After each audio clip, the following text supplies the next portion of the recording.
sense, I don't know whether it's being too timid about this idea of making it palatable. I know it's my point, but it's some of the points. I think I heard. Yeah.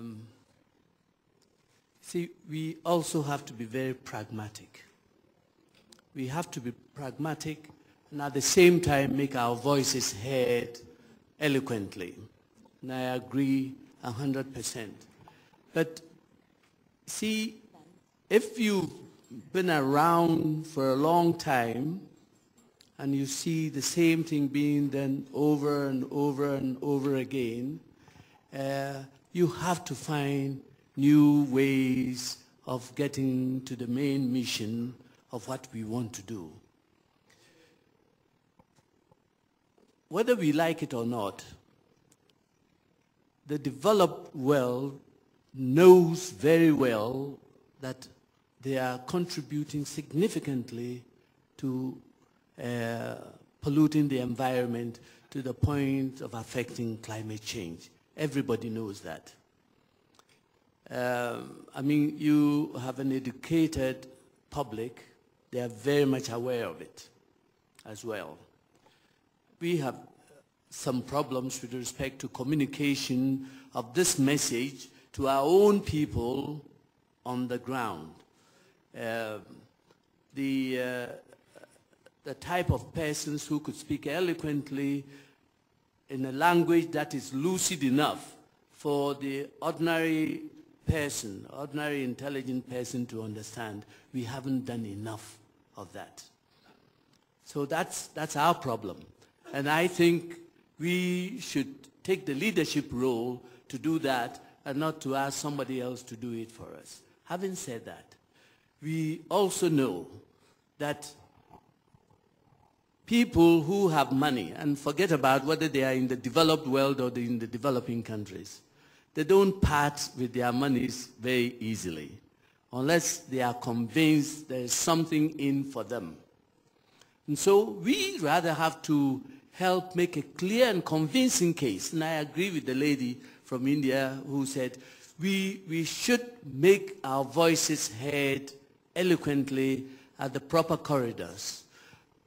Having said that, right now as we speak, there are quite a lot of people involved in this enterprise who feel that if we were to collect enough money right now, whom are we going to give to handle it, to disperse it, and so on and so forth?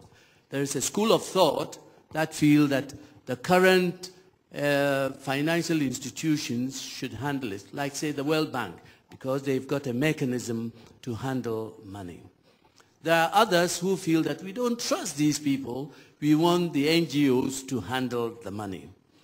Now, this calls for some serious soul searching because there are quite a lot of people who will feel, say, comfortable to give their monies to the World Bank Group or other major financial institutions to handle these funds.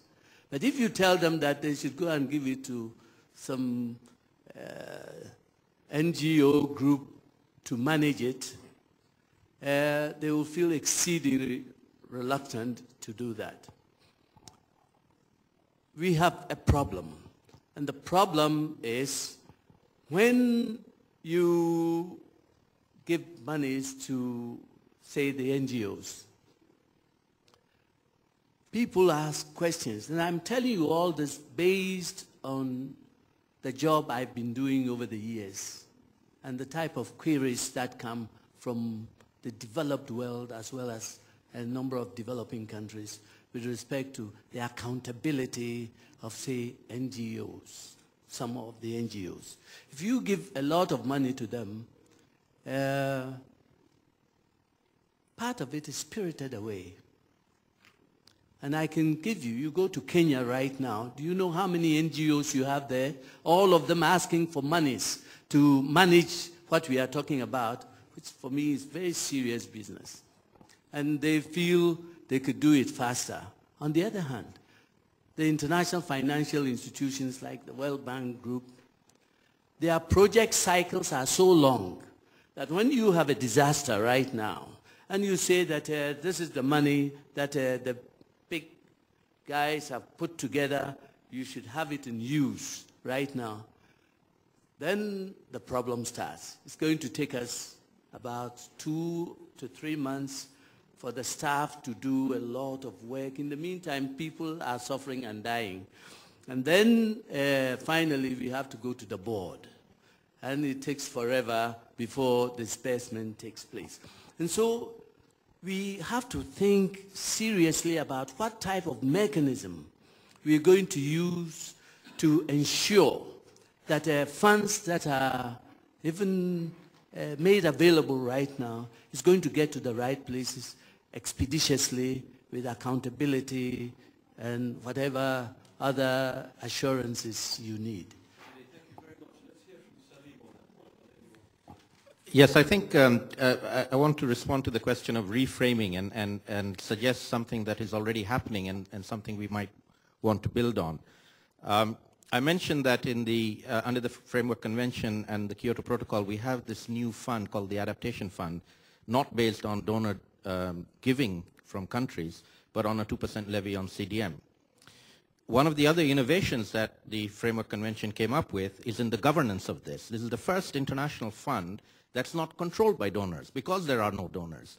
The governance of it is a representation from around the world, the different regions of the world, the Annex 1 countries, so-called Annex 1 rich countries, non-Annex 1 countries, and special seats for the most vulnerable groups, the least developed countries and the small island states. So the governing body of this fund is actually a majority of developing countries. And the governing board, as it were, has met a number of times since it was set up in Bali, and is coming up with procedures on the very question of oversight and transparency, not from a perspective of donors accounting for what others have done with their money, but from the perspective of this is a global fund for a global good, which everybody has to agree on the procedures for transparency and accessibility and good utilization of the funds. So the onus then that is on making it transparent, making governments accountable not just to a donor, but to their own citizens, and allowing transparency being the vehicle for citizens to hold their own governments to account. And it's coming up with some very innovative features in doing that. So I would suggest that there are things happening that we can build on that takes account of some of the problems that we've had in the past. And if I can make one other point about the question of reframing the issue, I think it is absolutely essential to reframe it.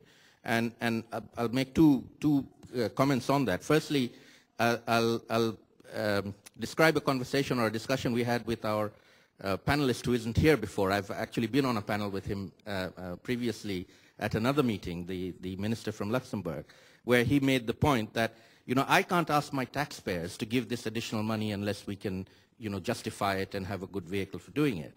And I said, well, again, it's a matter of framing the question. Where you see taxpayer, I see polluter. And you have to explain to them why they have to pay this because of pollution. This is not charity they're giving for poor people. This is because they're a polluter to help people to overcome the effects of that pollution. And it's a very different framing of the question. So if you keep talking about taxpayers, to me that makes no sense. These guys are polluters. The Framework Convention is about pollution, not about development assistance. And the second reframing is in the context of using climate change as a vehicle to personalize it for everybody on the planet. And I think climate change is almost unique in that it is the one problem in which every single human being on the planet is a contributor. Every one of us has a carbon footprint by virtue of what we eat, what we wear, where we live, how we move about.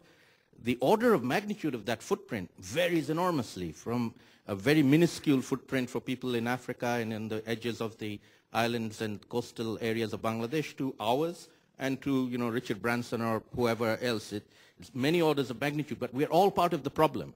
And if we think of it that way, we can all become part of the solution. We can all do something to reduce our carbon footprint, to encourage others to do that, and most importantly for citizens of both developed and developing worlds, but primarily in the developed world, encouraging our leaders to take the kinds of global policy decisions that are necessary, and to tell them that we will follow them and we will encourage them to do that. And, you know, move from being a consumer to being an active citizen, and that's something we can all do.